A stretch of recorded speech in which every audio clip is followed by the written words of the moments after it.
Hello বন্ধুরা, কেমন আছো তোমরা সবাই? আমি আজকে তোমাদের জন্য নিয়ে এসেছি আমাদের অশোকনগরের লোকনাথ মন্দিরের লোকনাথ পুজোর ভিডিও।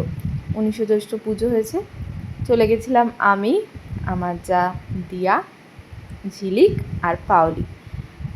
পুজো দিলাম, অঞ্জলি দিলাম এবং সুন্দর ঘুরে টুরে আমরা ফটো সেশন করে বাড়ি এলাম। তার ছবি আজকে তোমাদের সাথে শেয়ার করছি। তোমরা দেখো কেমন লাগলো, জানাতে ভুলো না কিন্তু তোমরা কমেন্টে।